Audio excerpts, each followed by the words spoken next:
काली छाया और नकली राजा। बहुत समय पहले जुंगलापुर नाम का एक जंगल था जहां जानवर शांति से रहते थे।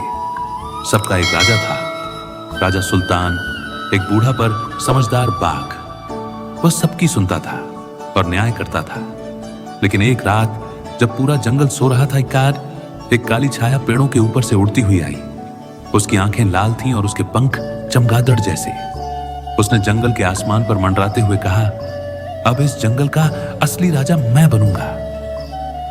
अगली सुबह जब जानवर उठे तो देखा राजा सुल्तान गायब था। उसकी जगह एक नया जानवर सिंहासन पर बैठा था, भोंपू, एक अजीब और नकली दिखने वाला शेर। उसका रंग कुछ नीला था और उसकी दहाड़ सुनने में ज्यादा हंसी वाली लगती थी।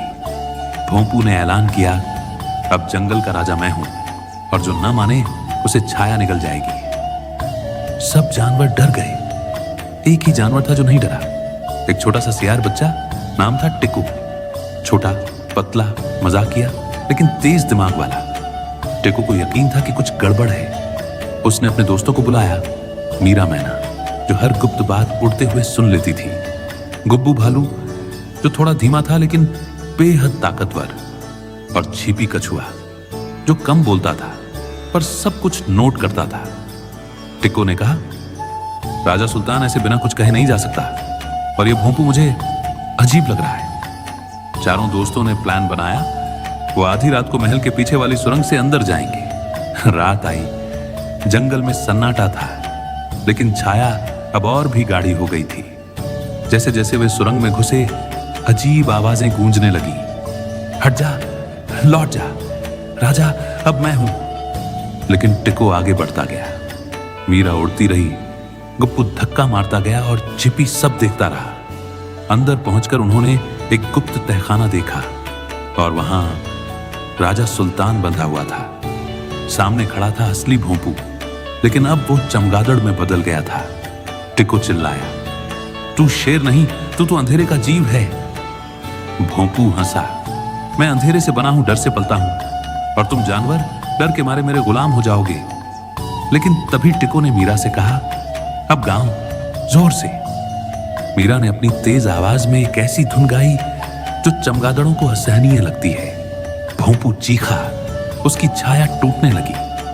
गुब्बू ने उसकी पूंछ पकड़कर जोर से झटका दिया और छिपी ने रस्सी से राजा सुल्तान को आजाद कर दिया। भोंपू की काली छाया धीरे धीरे जंगल से उड़ गई और वो दोबारा कभी नहीं लौटी। अगली सुबह राजा सुल्तान दोबारा सिंहासन पर था।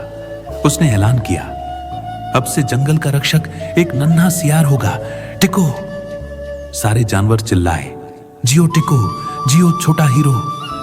अब टिको अकेला नहीं था, वो जंगल का सबसे होशियार और बहादुर जानवर माना गया। और भोंपू, वो अब डरता था, मीरा की आवाज से, टिको की चाल से और जंगल की एकता से। सीख, डर का इलाज ताकत नहीं, समझ और साथ होता है, और जो सबसे छोटा दिखता है वही सबसे बड़ा बदलाव ला सकता है। और इस तरह एक छोटे से सियार ने पूरी जंगल की किस्मत बदल दी। टिको ने हमें सिखाया कि सच्चा हीरो वही होता है जो डर के खिलाफ खड़ा हो, चाहे वो जितना भी छोटा क्यों ना हो। तो दोस्तों, अगर आपको ये कहानी पसंद आई तो एक लाइक जरूर ठोक दीजिए। और हाँ, टिको जैसे छोटे हीरो को सलाम करने के लिए कमेंट में जरूर लिखिए। ऐसी और मजेदार रोमांच से भरी कहानियां देखने के लिए चैनल को सब्सक्राइब करना मत भूलिए और बेल आइकन दबा दीजिए ताकि अगली बार जब जंगल बोले आप सुन पाओ। मिलते हैं अगली कहानी में, तब तक के लिए बने रहिए टिको जैसे चालाक और बहादुर। Bye bye.